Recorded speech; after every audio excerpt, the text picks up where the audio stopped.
Hey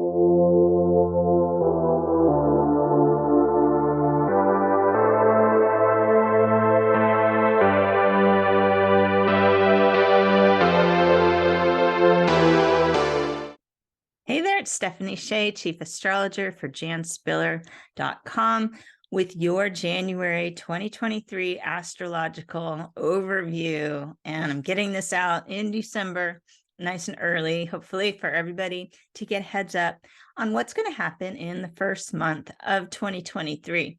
I will let you know we're off to a slow start because as the month begins, we will be under the influence of both Mars retrograde and Mercury retrograde. So I think I even mentioned this in last month's video. January 1st really is not the best day to get started with New Year's resolutions. We're going to be in that finishing energy. Maybe if your resolution was to finish a project that you already started, that actually could work out if you keep doing that on January 1st. But if you wanted to launch new habits or start a new project, I would really advise waiting until after the 18th of January because that's how long we'll be under Mercury retrograde.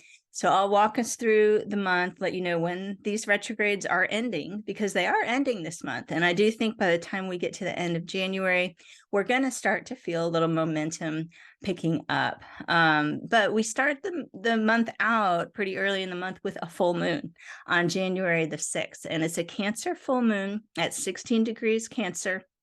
So if you were born in the summertime around July 7th or 9th, in that range, you will probably be feeling this, maybe more so than other folks.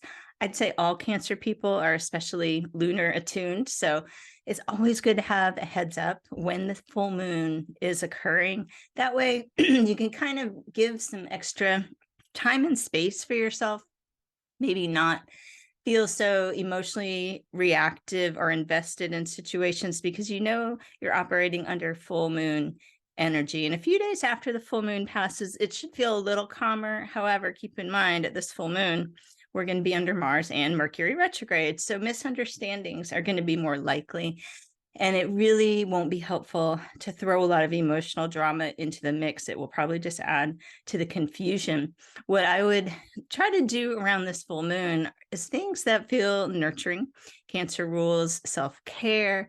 So anything you feel like you've been missing out on for yourself, it's a really good time to get in touch with what you need and maybe return to some habits that you know are good for you that you used to do. And use this time to restore that kind of energy into your life. Now, the good news is that Mars will be stationing direct on January 12th. So we don't have to go too far into January. We will still be feeling the shadow effect of this Mars retrograde cycle all the way until the middle of March. But I tend to think once we're out of the actual retrograde, you do feel a very noticeable relief and that things are going to start flowing. And I see the shadow phase, as I always say, like the yellow light. Just start proceeding with caution. It is finally time to test the waters and move slowly and carefully. It isn't the time to rush into things for sure. I would say you could wait until after that shadow phase in March if you have something you really have to hustle and like put all your eggs in one basket and just go for it. Then maybe wait to take action till the middle of March. But other times when it's a plan, and most of the times it is a plan that you can build slowly and cautiously after January 12th, it's going to feel better.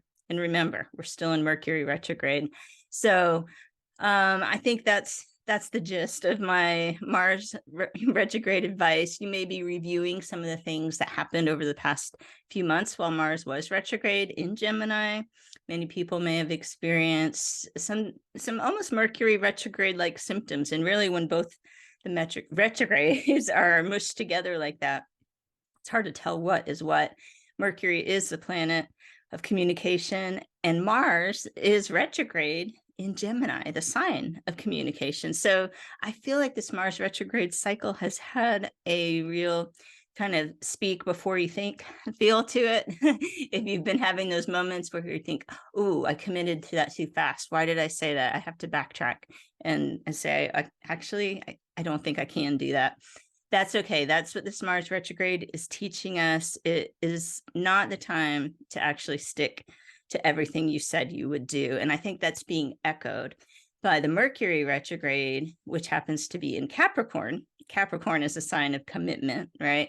So I wouldn't be surprised if either you or people that you know are having to change the plan, even if it's something at first they said they would do. This kind of thing has been happening in my own life recently, and I have Capricorn in my chart. I'm not a Capricorn. I have a Capricorn moon and Mars, however, and oh, I hate to be like, oh, now I have to tell them I'm not going to do that. And I just said I would.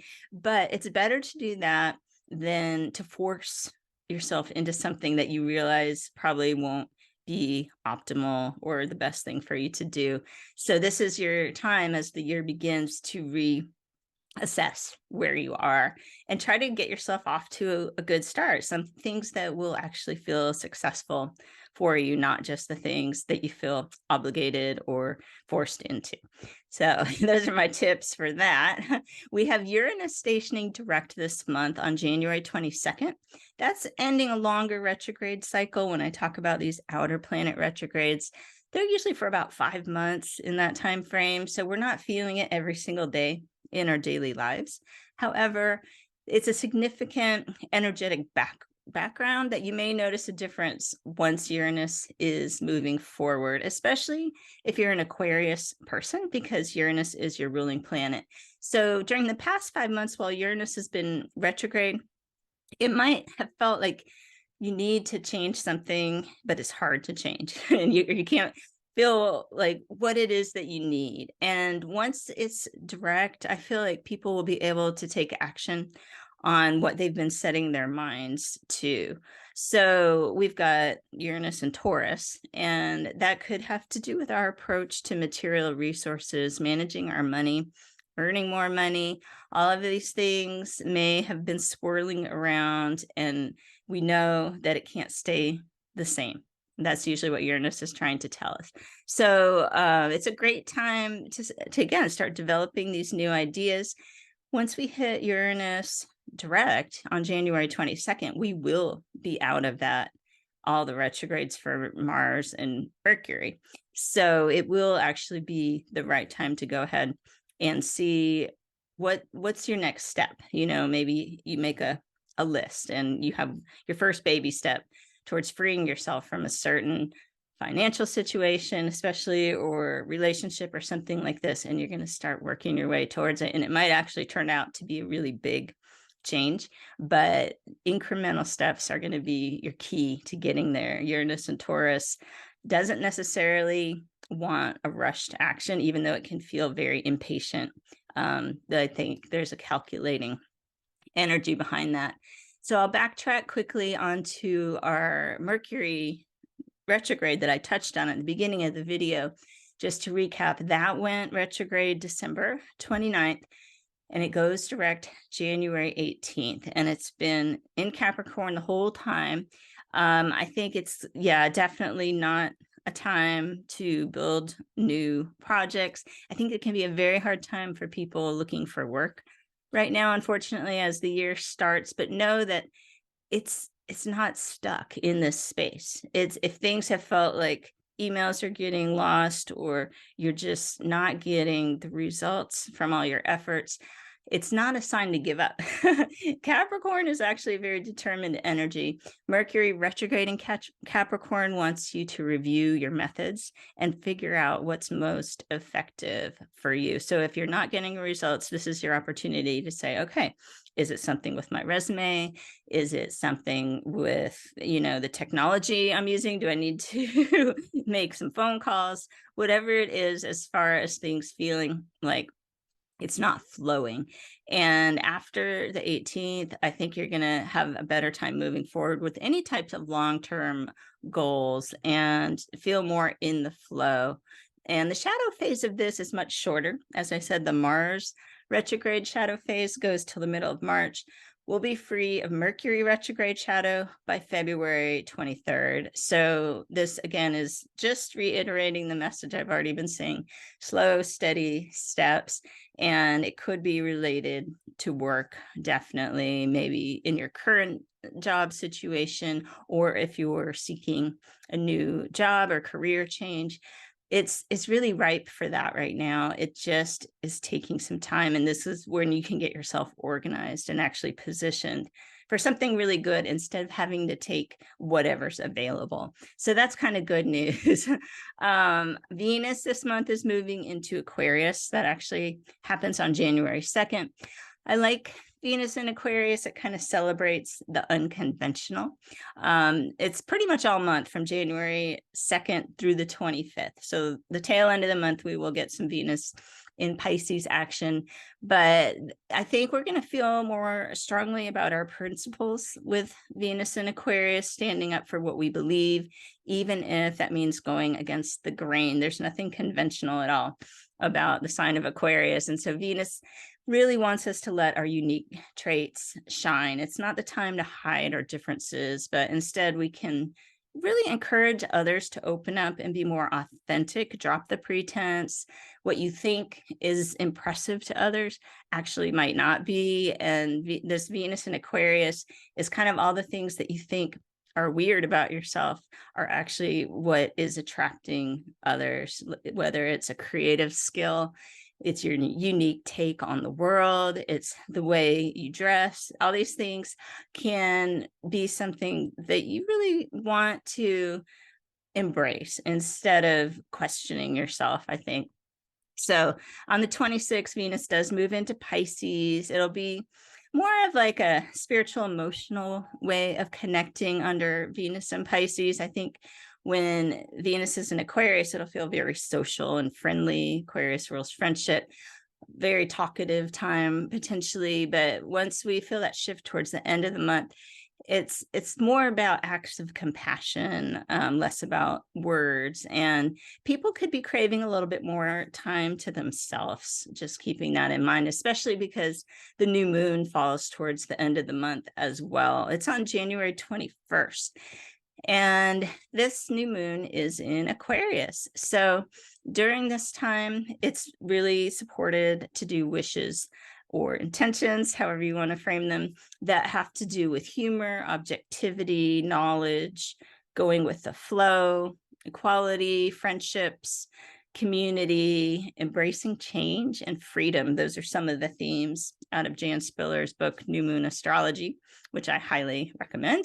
So I would take time around this new moon to set your intentions. It's the most powerful time. And thankfully, we're out of Mars and Mercury retrograde. So there should be some push for your new intentions. If you are curious about the best time for intention setting, I encourage you to go over to janspiller.com and subscribe. We have some low-cost memberships that will enable you to get emails and alerts when each new moon is coming, the exact time and the exact most potent times to set your intentions, because it's not just any old time, the day of the new moon. It's actually very specific. And for some people who don't like to look it up and do the math, it's not really math, but to have to do the calculations themselves, it's nice to have the subscription, and you'll be supporting Jan's legacy. So it's a win-win. So I hope that this gives you some enthusiasm coming into the year. You can see it's not going to be entirely slow. And it's a nice opportunity, I'd say, to have a thoughtful start to 2023. We don't have to be off to the races right away. We can be more intentional and think about the things that we want to cultivate in this new year. So even though I'm putting this out early, I'll wish everyone a happy new year. And I look forward to bringing you more videos in 2023. And thanks for watching.